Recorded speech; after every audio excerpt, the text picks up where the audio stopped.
உங்களுக்கு ஒண்ணு தெரியுமா? இந்த அமீபா சிச்சுவேஷனுக்கு ஏத்த மாதிரி ஆள்மாறாட்டம் பண்ணும். இத சயின்டிஸ்ட் வந்து 3 டைப்பா ஆள்மாறாட்டம் பண்ணும்னு சொல்றாங்க. ஒன்னு சிஸ்ட். இப்ப இந்த அமீபா வந்து போர்க்காலத்துல ஒரு பங்கருக்குள்ள ஒளிஞ்சிட்டு இருக்கிற ஒரு சோல்ஜர் மாதிரின்னு வச்சுக்கோங்க. அதாவது சுற்றுச்சூழல் வந்து ரொம்ப சூடாவோ இல்ல ரொம்ப சில்லுனோ இல்ல ரொம்ப ட்ரையா இருந்ததுன்னு வச்சுக்கோங்க. இல்ல அதுக்கு சரியான சாப்பாடு கிடைக்கலனா கூட அது என்ன பண்ணும்னா, இந்த நத்தையோட ஓடு பார்த்திருக்கீங்களா? அது ரவுண்டா அப்படியே பெருசா இருக்கும். அதே மாதிரி வந்து சுருண்டு உருவாக்கிடும். அப்போ அது எங்கேயுமே அசையாது, அதே மாதிரி சாகவும் சாகாது. ஆனா சாப்பாடுக்காக வெயிட் பண்ணும். இதனாலதான் இதால மாச கணக்குல மண்ணிலையும் சரி தண்ணிலையும் சரி இருக்க முடியுது. அப்புறமா அந்த சுற்றுச்சூழல் வந்து அதுக்கேத்த மாதிரி ஆனதும், அதாவது நல்ல வெதுவெதுப்பான தண்ணி அப்படியெல்லாம் வந்ததுன்னா அது பழைய ஃபார்முக்கு வந்துடும். 2 ட்ரோபோசாய்ட். இதுதாங்க ரொம்ப டேஞ்சரஸான டைப். இது வந்து ஒரு காட்ஸிலா படத்துல வர மான்ஸ்டர் மாதிரிங்க. இந்த உருவத்துல இது மாறிடுச்சுன்னா வேட்டையாடி சாப்பிட ஆரம்பிச்சிடும். அதாவது தண்ணியில இருக்கிற பாக்டீரியாவை கூட சாப்பிட ஆரம்பிச்சிடும். ஒரு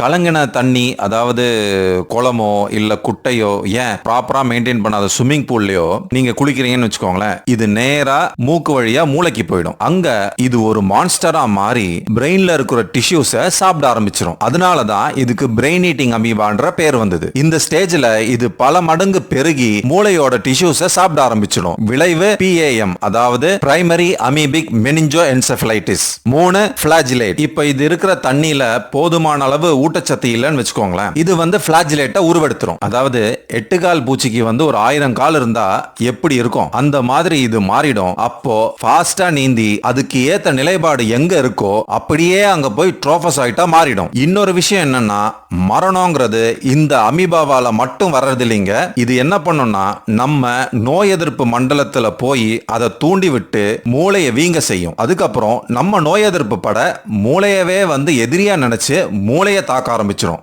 இதை எப்படி நம்ம தடுக்கலாம்னா,